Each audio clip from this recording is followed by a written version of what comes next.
শেষে পড়েছে তখনই এই বিএনপি হাল ধরেছে, জিয়াউর রহমান এবং জিয়া পরিবার হাল ধরেছে। সেই ধারাবাহিকতায় টেমস নদীর ওই 10,500 কিলোমিটার দূর থেকে জাতিকে পর্যায়ক্রমে নেতৃত্ব দিয়ে দীর্ঘদিন ঐক্যবদ্ধ করে গেছিলেন।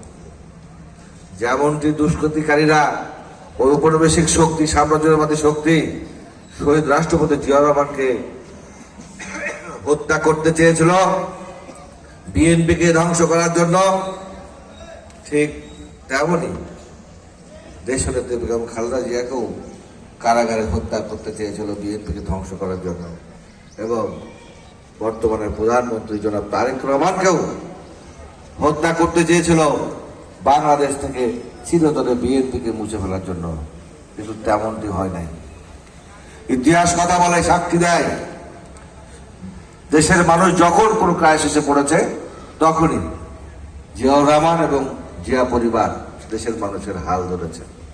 আজকে সেই সন্ধিক্ষণ দীর্ঘ 2 বছর পার হয়ে গেছে।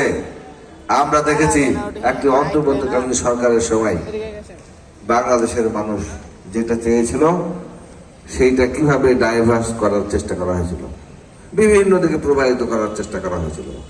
সেই সকল ষড়যন্ত্রকেও মোকাবেলা করতে হয়েছে। কাদেরকে? এই দেশের মানুষের। আজকের দিনে যদি বর্ণনা করা হয় 4 তারিখের অর্থাৎ 4 আগস্টের 35শে জুলাইয়ের সেই দিন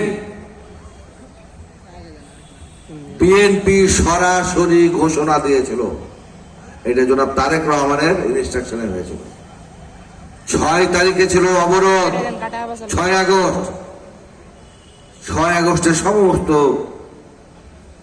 রাস্তাঘাট সরকার বন্ধ করার জন্য মোটর মালিক শ্রমিক এদেরকে সব বলে দেব। সাথে সাথে আমাদের বিচক্ষণ চেয়ারম্যান, ভারপ্রাপ্ত চেয়ারম্যান তারেক রহমান আমাদের সজ্জন মহাসচিবকে ইনস্ট্রাকশন দিলেন যে কর্মসূচি 5ই আগস্টে আগে নিয়ে আসেন।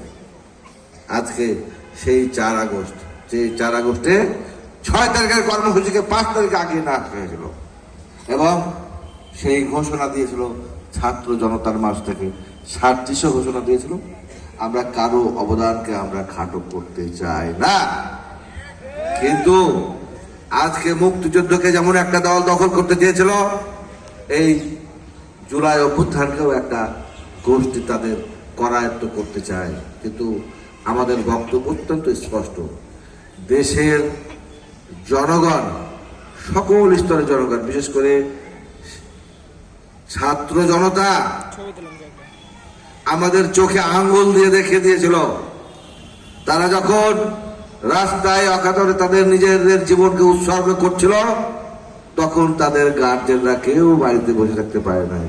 মায়েরা চলে গেছে, বাবারা চলে গেছে, সন্তানের জন্য যেতে বাধ্য হয়েছে। এবং আমরা দেখেছি কিভাবে পুলিশ, বিজিবি, র্যাব, আর্মি ওই হেলিকপ্টার থেকে নির্বিচারে ছাত্র জনতাকে গুলি করা হয়েছে।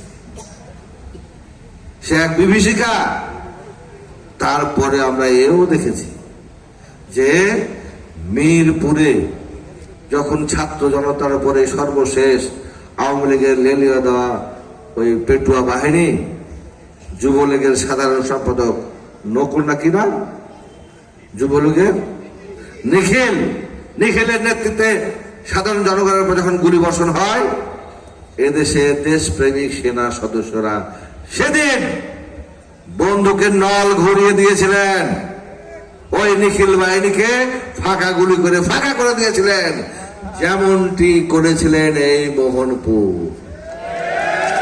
মোহনপুরবাসী 4 তারিখে মোহনপুরকে স্বাধীন করেছিলেন, এবং এই মেসেজ সারা বাংলাদেশে গেছিল।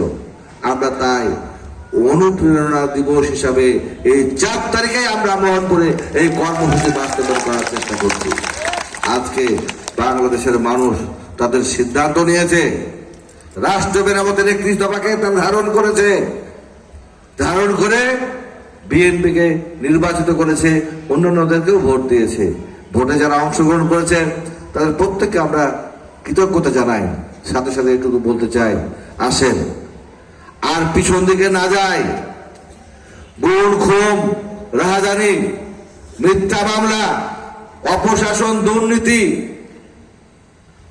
অর্থ পাচার, শেয়ার বাজারের কেলেঙ্কারি, ব্যাংক কেলেঙ্কারি, ওই হচ্ছে মানুষের স্বাভাবিক মৃত্যুর গ্যারান্টি না থাকা, আয়না ঘর তৈরি করা, ওই জগদ্দার পাথর শেষ আছে শেখ হাসিনার মতো যেন আর আন্দোলন করে তাকে বিদায় করার মতো পরিবেশ না হয়, সেই জন্য বাংলাদেশের মানুষ এত ত্যাগ করে নাই।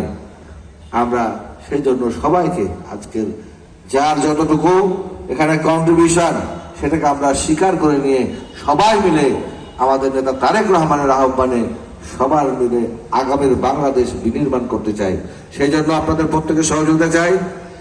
বক্তব্য এখন দেওয়ার সময় সুযোগ খুব কম, আজান হয়ে যাবে, তার আগে আমাদের মনে রাখতে হবে।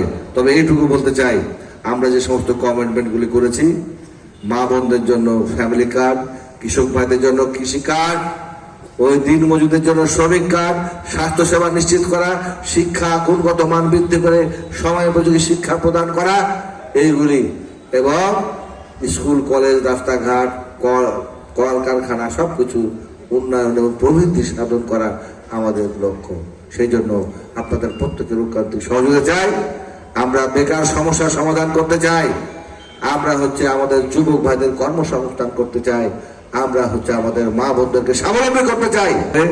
আপনাদের সাথে পাশে থেকে আমাদের নেতা তারেক রহমানের যে উদ্দেশ্য, সবাই আমরা কর্মমুখী হব, আমাদের দুইটি হাতকে হচ্ছে আমরা কর্মসংস্থানে নিয়োজিত রাখবো।